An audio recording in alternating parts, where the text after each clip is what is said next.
The cry came just before dawn, thin and uneven, cutting through the stillness of the ranch like something alive and frightened that refused to be ignored. Irene paused with her hand on the kettle, listening. Wind could do strange things out here, work its way through loose boards, turn old wood into voices. But this sound did not belong to the land. It broke, then rose again, weak but desperate. She pulled on her shawl and stepped outside. The air was cool, the sky pale and undecided. Each step toward the stable tightened something in her chest. She told herself to be careful. She told herself to turn back. Inside, the smell of hay and animals wrapped around her. In the far corner, on a rough pile of straw, lay two small bodies pressed together. Dark eyes stared up at her. One mouth opened again in a trembling cry. Irene did not reach for them at first. Then one tiny hand lifted and she stepped forward, knowing her life had already shifted. Before we continue, if you feel connected to these characters and their struggle, know that you are not just watching, you are walking beside them. Like, share, and subscribe to keep traveling these forgotten roads with us. One story at a time, and let us know in the comments where you're watching from. We'd love to see how far these stories have traveled. Irene carried the children into the house without speaking, as if words might frighten them more than the cold already had. Their bodies were light in her arms, lighter than she expected, wrapped in layers of dust and fear. She set them near the stove, stoked the fire higher, and filled a basin with warm water. Only then did she allow herself to look closely. They were thin, not starving, but close enough to leave no room for doubt. One clung to her sleeve, while the other watched every movement with a guarded stillness that did not belong to a child so young. Irene worked slowly, careful not to startle them, washing dirt from their hands and faces, wrapping them in old shirts cut down to size. Her hands moved by instinct she did not know she possessed. She did not ask where they came from, not yet. Out here, questions had weight, and answers could be dangerous. That first night, neither child slept for long. They startled at every sound, the pop of the fire, the shift of the wind against the boards. Irene laid quilts on the floor near the hearth and stayed with them, sitting upright long after her back ached, one hand resting lightly on each small chest. She counted their breaths without realizing she was doing it, measuring the space between one rise and the next. When one whimpered in her sleep, she murmured softly, not words exactly, just sound, the way women had done for centuries when meaning mattered less than presence. By morning, her eyes burned with exhaustion. She told herself she would decide what to do later. For now, they needed food. The days that followed settled into a fragile rhythm. Irene diluted milk, coaxed it into them in small amounts, learning their fears by trial and error. One refused to eat unless Irene stayed close enough to touch. The other followed her from room to room, silent but alert, as if memorizing the shape of safety. Irene spoke little, but she stayed. That, more than anything, seemed to matter. On the fourth night, one of the children burned with fever. Irene felt it the moment she laid a hand on the girl's forehead. Panic rose fast, sharp enough to steal her breath. She boiled water, soaked cloths, pressed them gently to flushed skin, whispering reassurances she was not sure she believed herself. She did not sleep at all. She watched the fire burn low and fed it again. Watched the child's breathing slow, then quicken, then slow again. When the fever finally broke just before dawn, Irene sat back against the wall, shaking with relief. In that moment, something inside her shifted, quiet but irreversible. She no longer thought of keeping them safe until she decided what came next. She thought only of keeping them alive. After that, the house changed. Laughter came hesitantly at first, like something testing whether it was allowed. Small hands learned the edges of tables and door frames. Footsteps followed Irene everywhere. One child slept better with her fingers curled into Irene's sleeve. The other pressed her back against Irene's side, warm and trusting. Irene stopped sleeping on the floor and pulled them onto the narrow bed. Her body curved protectively around theirs. It was then she gave them names. Summer, for the warmth that seemed to return to the house with her laughter. April, for the quiet strength that lingered just beneath her watchful eyes. Irene knew what naming meant. It was not temporary. It was not safe. To name them was to claim them, not in law, but in spirit. She expected fear to return stronger than before. Instead, there was only a steady resolve.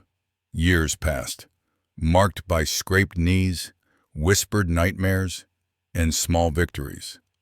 Irene lived carefully, avoiding town when she could, watching the road longer than necessary when she could not. The children grew.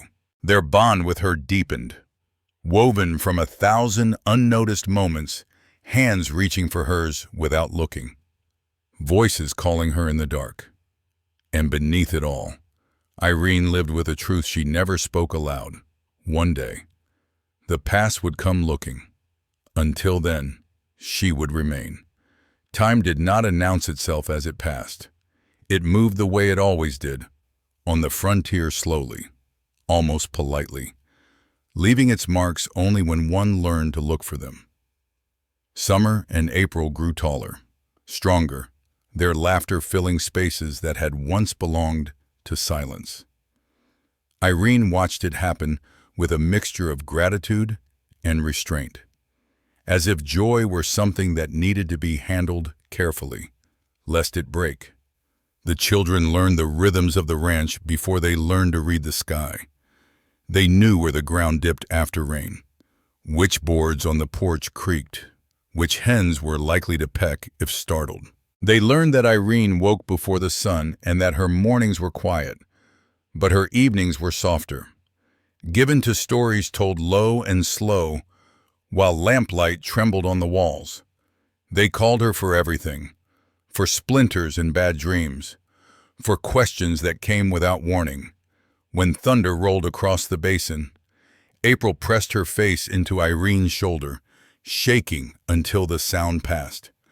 When Summer scraped her knee running too fast downhill, she cried hard, but only until Irene knelt beside her, steady hands cleaning the wound, voice calm and unhurried. It was not that Irene made the pain disappear. She stayed until it no longer felt unbearable. Irene did not speak much of herself. The children knew she had once loved a man and lost him. They knew there were rooms in the house she rarely entered and tools she kept clean but unused. They did not know the names of the thoughts she carried late at night, only that she sometimes sat at the table long after they slept, staring at nothing in particular. Town remained a necessary distance. Irene went when she had to, always alert, always aware of how the children's dark hair and watchful eyes drew looks she pretended not to notice. She taught them how to keep close, how to answer politely without saying too much. It was not fear she passed on, but caution. Out here, it was a form of care. The question she never asked aloud lingered nonetheless. Who had brought them, who had loved them before her?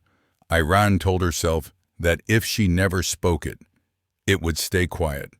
But she watched the horizon more often than necessary, especially in the evenings when the light flattened the land and distant figures could be mistaken for ghosts. Sometimes, Summer would ask where they came from before the ranch. Irene answered honestly, in the only way she could. She told them they had been found, that they were wanted, that they were loved. She did not say by whom. April listened closely to those answers, her gaze fixed on Irene's face as if searching for what went unsaid. The bond between them grew not from grand declarations, but from repetition, from hands held crossing the creek, from shared meals and shared silence, from the unspoken understanding that this house was theirs, at least for now, at night. When the wind moved through the basin and the children slept tangled together under quilts Irene had sewn from old cloth, she allowed herself to believe in the life they had built, not forever, just for the length of the night. Still, she kept listening. The past, she knew, did not disappear. It waited. The first sign that something had changed came not as a sound, but as a feeling, an unease Irene could not place. A tension that settled between her shoulders as she hung laundry beneath a sun bleached white by noon. The basin stood empty at her feet. Summer and April were chasing each other near the fence line, their laughter carrying easily in the dry air. Irene paused, one damp sheet clenched in her hands, and looked toward the ridge beyond the pasture. She told herself it was nothing. The land played tricks when one lived alone too long. Still, she watched longer than she meant to, her gaze narrowing against the glare. She did not see him at first. Tokala had learned long ago how to stand without being seen. He chose places where shadow gathered naturally, where the shape of rock or scrub swallowed the outline of a man. From there, he observed the ranch as he had for days long enough to be certain of what his heart had already guessed. The children were alive. They were not merely alive. They were at ease. Tokala watched them run, fall, rise again. He noted the way one child glanced back instinctively, checking for permission without realizing she was doing it. He saw how the woman lifted her head at that glance, a silent exchange passing between them. There was no fear in it, only assurance. He did not step forward then, when he finally chose to move. It was because he understood something else just as clearly. If he waited longer, the moment would pass, and if he rushed it, he would destroy whatever fragile ground existed between them. He approached in full daylight, his hands empty, his pace unhurried. Summer saw him first. Her laughter cut short. She stopped so abruptly that April collided with her back. For a heartbeat, the two girls stood frozen. Then they turned and ran, not screaming, not crying, just fast, straight toward the house. Irene was already moving before they reached her. She gathered them in, one arm sweeping each child behind her, and stepped forward into the open space of the yard. Her body placed itself squarely between them and the stranger without conscious thought. Years of caution tightened her posture, sharpened her eyes. Tokala stopped several paces away. He did not raise his hands in surrender, nor did he keep them hidden. He stood as he was, feet planted, shoulders relaxed, gaze steady but lowered just enough not to challenge. I'm not here to frighten you. His voice carried easily, calm and measured, shaped by a lifetime of choosing words carefully. Irene did not answer. She studied him in silence, taking in the details without letting them show. He was tall, lean, dressed for travel rather than threat. No weapon sat in plain view. His stance suggested patience, not readiness. Still, none of that erased what he was or what his presence could mean. The children pressed close behind her. She felt their fingers knot into the fabric of her dress. "I've been watching from the ridge," Tokala continued, "only to know if they were safe." That was when Irene understood. Not fully, Not yet, but enough for the ground beneath her to shift, You should go. she said at last. Her voice was steady, though her pulse was not. This is private land. Tokala nodded once. I know. He did not argue. He did not apologize. The absence of both unsettled her more than anger would have. I won't come closer, he said. You can ask me to leave. Irene waited for the threat that did not follow. She waited for the claim, the accusation, the demand she had rehearsed responses for in the quiet of her nights. None came. What do you want? She asked.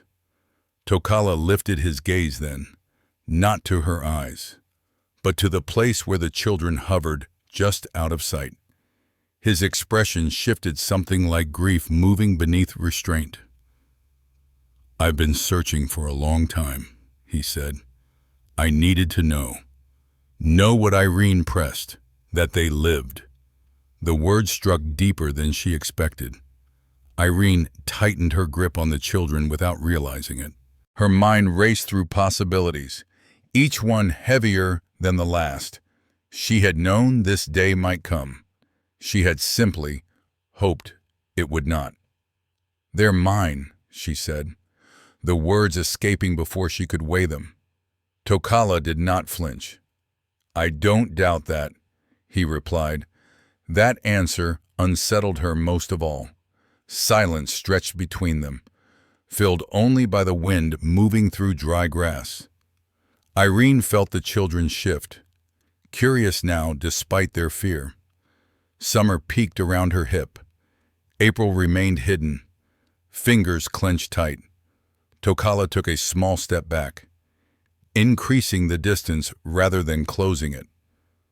I won't take them, he said quietly. Not today. Irene searched his face for deception and found none she could name. What she saw instead was weariness, deep, settled, the kind that came from carrying something too long without rest. Why are you here? Then she asked. Tokala considered his answer carefully. Because their mother died, he said. And because before she did, she chose where they would live. The air seemed to thin around them. Irene's breath caught. She did not ask the question that pressed against her teeth. She was not ready for the answer. Tokala inclined his head slightly, as if acknowledging something unspoken. She trusted you, he added.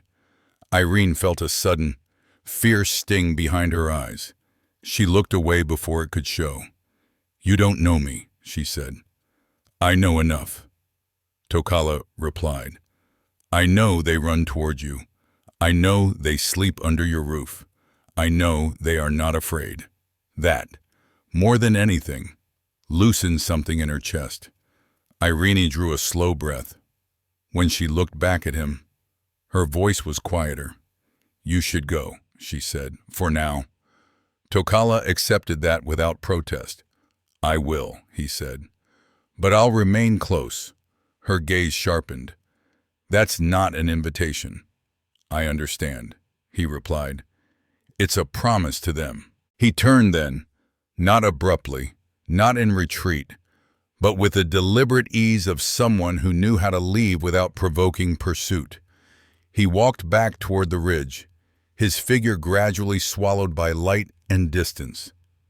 Irene did not move until he was gone. Only then did her knees weaken. Summer stepped forward first, her curiosity outweighing her fear. Who was he? She asked. Irene knelt, bringing herself level with them. Her hands rested on their shoulders, grounding herself as much as them. Someone who knew your mother, she said carefully. April looked up at her, eyes searching. Did she love us? Irene's throat tightened. Yes, she answered without hesitation. Very much. That night, after the children slept, Irene sat alone at the table long after the lamp burned low. The house felt different, no longer sealed off from the world. no longer protected by distance and silence. She had known the past would come. She had not known it would arrive so quietly, or with a man who chose to stop at the edge of her life rather than step inside. And for the first time in many years, Irene realized the greatest danger was not what Tokala might take from her, but what he might already have the right to ask. Tokala did not disappear after that day. He kept his word in the way men like him did, by remaining present without intruding. Irene saw him sometimes at a distance, a figure near the tree line in the early morning, or a silhouette on the ridge when the light began to fall flat and gold. He never crossed the fence. He never called out. He existed at the edge of her days, close enough to be undeniable, far enough to remain a question. At first, Irene pretended it did not matter. She returned to her routines with deliberate care. Breakfast at dawn, chores paced by the sun, lessons for the children when the heat drove them indoors. Yet something subtle had shifted. She found herself listening for footsteps that did not come, watching the horizon longer than she meant to. The past had not burst through her door. It had simply sat down nearby and waited. The children noticed him before she allowed herself to. "Is he coming back?" Summer asked one afternoon, peering toward the ridge with open curiosity rather than fear. Irene kept her voice even. "He never really left." April said nothing, but her eyes followed the line of Irene's gaze. She was quieter than her sister, more inclined to observe before speaking. That night, she asked only one question: "Does he belong to us?" Irene did not answer right away. "I don't know," she said finally, and for once, the truth felt like something she could share. Days passed. Tokala began to make himself useful without asking permission. A section of fence Irene had meant to repair for weeks stood mended one morning. The wire pulled tight and clean. A water trough refilled itself at dusk. Firewood appeared stacked neatly near the shed. He worked when Irene and the children were away, leaving no sign of himself except the evidence of care. Irene told herself she should object. Instead, she let the changes stand. When they did speak, it was brief and careful, their words shaped by mutual restraint. Tokala never entered the house.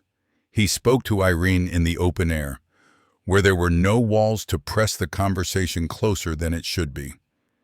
It was during one of these exchanges, as the sun dipped low and the children chased grasshoppers near the fence, that Tokala began to tell her about Yona. He did not begin with the attack. He began with what came before. "She was the first to wake," he said. "She heard the horses, not ours." His voice was steady, but Irene sensed the weight beneath it. She warned the others. He continued, "Bought them time, not enough." Irene listened without interruption. She did not ask questions. She had learned that some stories needed room to unfold on their own. Tokala told her how Yona had been wounded in the confusion, how she had gathered the children and fled into the dark, how she had not run toward safety, but toward distance, toward anywhere that might slow those who followed. His words were spare, each one chosen with care, as if naming too much might reopen something that never fully closed. She knew she wouldn't last. He said at last, "She chose where they would." Irene felt her breath leave her slowly. She placed them somewhere she believed kindness lived. Tokala went on. Somewhere she had seen before. Somewhere the children might be taken in. The realization settled heavy in Irene's chest. The choice had not been random. It had not been desperation alone. It had been judgment. She died alone, Tokala said. But she did not die uncertain. The silence that followed was thick, but not uncomfortable. Irene stared out over the pasture, seeing it differently now. The stable, the rickety door, the straw pulled into a nest by hands that had known they were failing. "I never meant to replace her," Irene said quietly. Tokala shook his head. "You didn't." He looked at her then, really looked.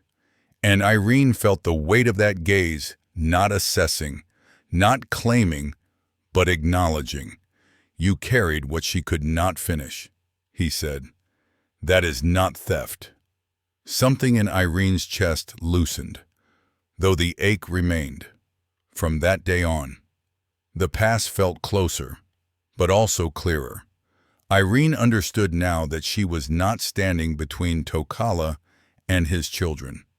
She was standing beside a woman she had never met, bound by a shared act of love carried out under different skies. The children grew more comfortable with Tokala's presence.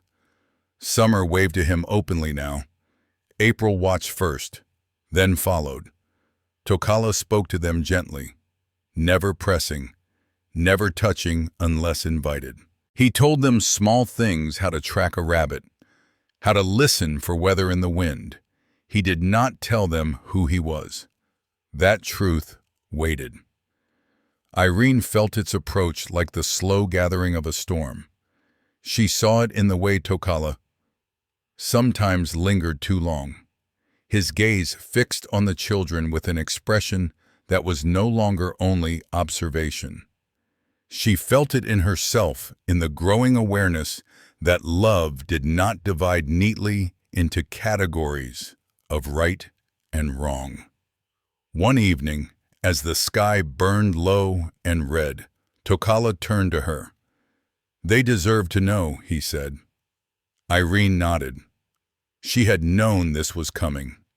She looked at the children, laughing in the dust, unaware of the line their lives were about to cross. The bond she had built with them did not weaken in that moment. If anything, it revealed its full strength.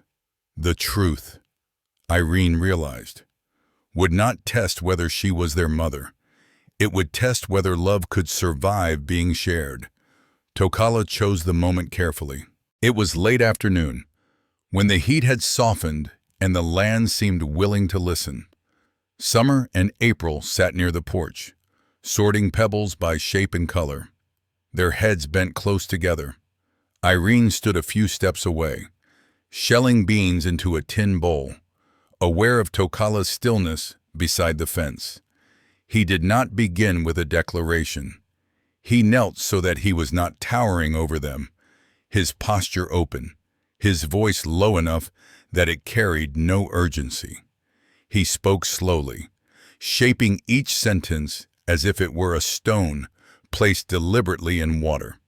He told them his name. He told them where he came from. He told them that their mother had loved them fiercely, enough to make a choice that hurt more than any wound. And then, without raising his voice or reaching for them, he told them the truth he had carried for years, that he was their father. The words did not land all at once. Summer frowned first, confusion chasing across her face. April's expression went still, her eyes searching Tokala's, as if looking for something she could not yet name. Irene felt the moment in her body, before she understood it in her mind, a tightening in her chest, a hollowing just beneath it. Neither child cried. Summer spoke first. "We already have a father." Tokala nodded. "You do." April asked the question that struck deepest. "Does that mean we have to go?" The air seemed to stop moving. Tokala did not answer immediately. He did not soften the truth. It means I have a responsibility to keep you safe, to take you to the place you come from. Summer shook her head hard, curls flying. "This is where we come from." April did not speak. She moved closer to Irene, pressing her side against Irene's leg, her fingers curling into the fabric of her dress. Irene rested her hand on April's head without looking down, her gaze fixed somewhere far beyond the fence. Tokala watched this exchange with a restraint that bordered on pain. He did not argue. He did not insist. He only said, "We will talk again." That evening passed in a blur of ordinary tasks performed with extraordinary effort. Irene cooked supper, as she always did, her hands steady, her thoughts anything but. The children ate quietly. Summer pushed her food around the plate, appetite dulled by something she could not yet articulate. April watched Irene constantly, as if memorizing her face. After the dishes were cleared and the sun slipped behind the hills, Irene tucked the children into bed. She lingered longer than usual, smoothing hair, pulling quilts higher. Summer reached out suddenly and wrapped her arms around Irene's neck, holding tight. "You're still ours," she said, not as a question, but as a plea. Irene closed her eyes. "Always," she answered, and meant it in the only way that mattered. The house fell quiet, but Irene did not sleep. She sat at the table long after the lamp burned low, her hands folded, her thoughts circling the same impossible question. She had known this moment would come. She had prepared herself for it in theory, the way one prepares for storms by boarding windows and counting supplies. But preparation did nothing for the reality of it. What did it mean to be a mother? She had not carried them in her body. She had not given them blood or name at birth, but she had given them nights without fear, mornings with warmth, a place where their cries were answered. She had shaped her life around them, narrowed her world to keep theirs intact. Did love grant ownership? Did care grant rights? Irene pressed her palms flat against the table, as if the wood might steady her. She did not want to be the kind of woman who clung when letting go was right. She had seen enough of that in others. The damage done by fear, disguised as devotion. Yet the thought of the house without them, without the sound of their feet, without their voices calling her name, felt like a kind of death she was not sure she could survive. She cried then, quietly, the way she had learned to cry over the years, not in sobs, but in slow, steady tears that fell without sound. She did not curse Tokala. She did not blame Yona. She did not even blame herself. She grieved. Morning came pale and unforgiving. Irene rose before the children, washed her face, smoothed her hair. She moved through the house with care, as if any sudden motion might shatter what little resolve she had gathered. When Summer and April came into the kitchen, rubbing sleep from their eyes, Irene set plates before them and waited. They ate in silence. Finally, Summer spoke. "We talked." April nodded. "We want to go with him." The words landed gently, and still they broke something open inside Irene. She felt the tears before she felt the pain. One slipped free, trailing down her cheek. She did not wipe it away. She did not look at the children to change their minds. She knelt instead, bringing herself level with them.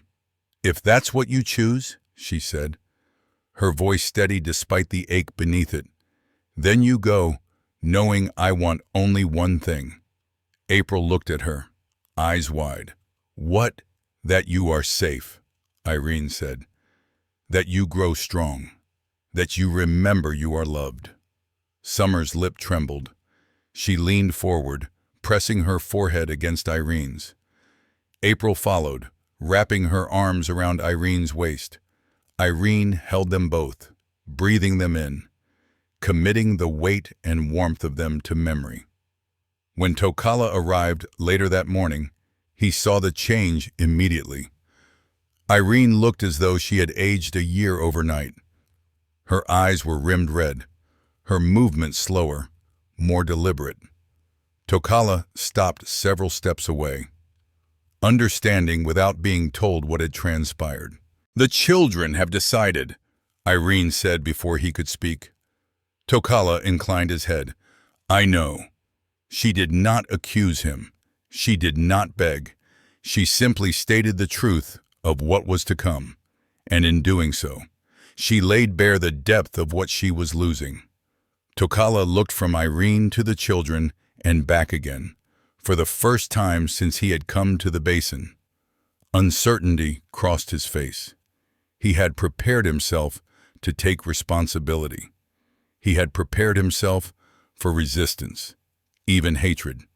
He had not prepared himself for the quiet dignity of a woman who loved his children enough to let them go. In that moment, Tokala understood something essential. If he took the children and left Irene behind, he would be saving them at the cost of breaking her.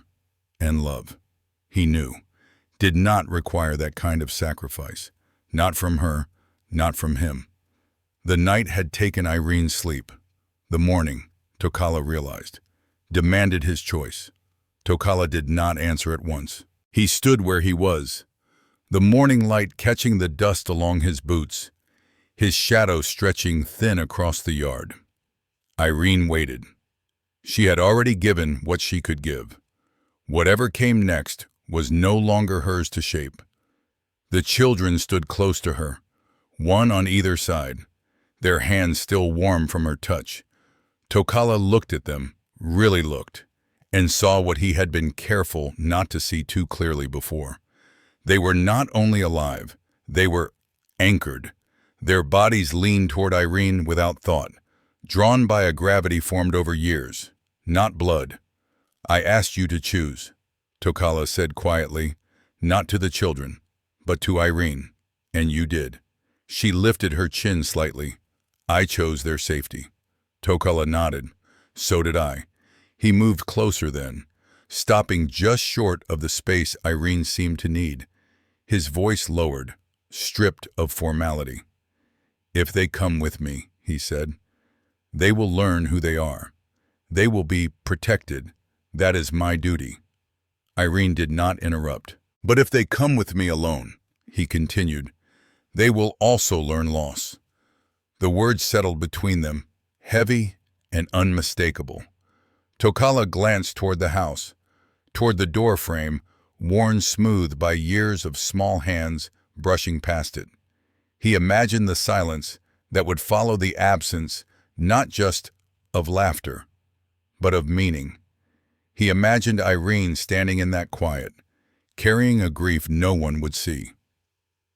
You have already carried too much, he said to her, and not because of me. Irene's breath caught, but she did not look away. Tokala straightened.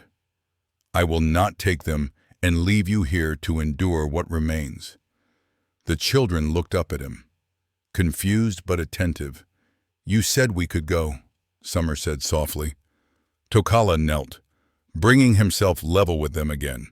I did, and you still can. April frowned. Then why aren't we? Tokala rested his hands on his knees, choosing honesty over simplicity. Because a family is not made whole by leaving someone behind who belongs in it. The words were not dramatic. They did not need to be.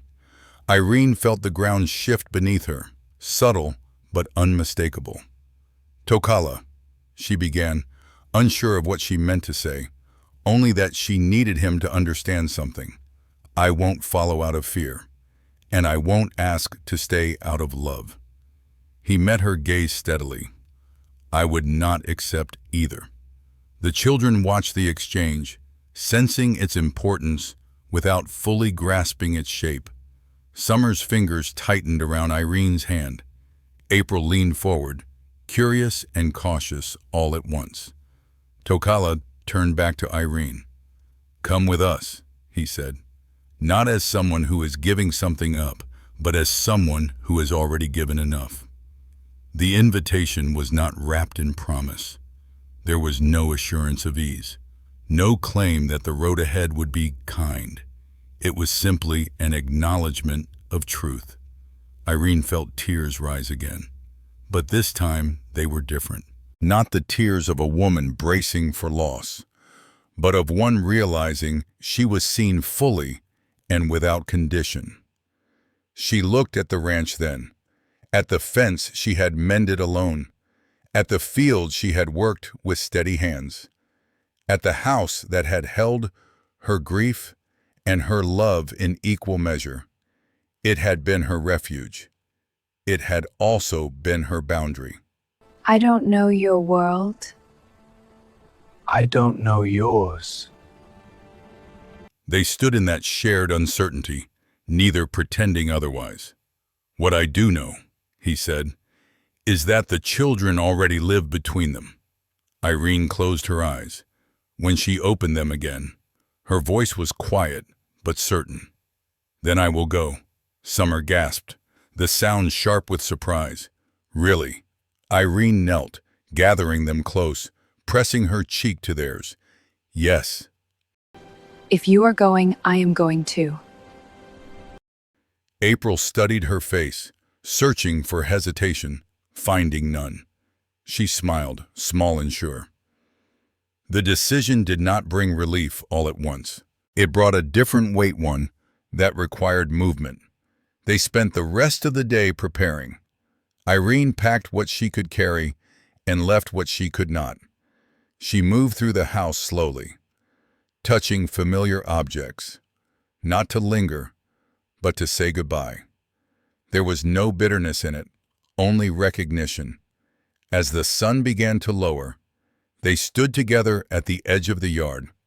The ranch lay quiet behind them, unchanged and yet already belonging to another version of Irene. Tokala waited without urging. Irene took one last look, then turned away.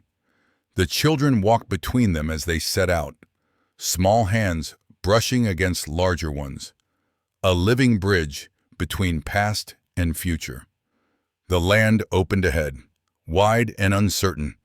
Irene did not know what waited beyond the basin, but for the first time in many years, she was not facing it alone. This story is not about choosing between blood and love, but about understanding that love itself is a choice made again and again, often in silence.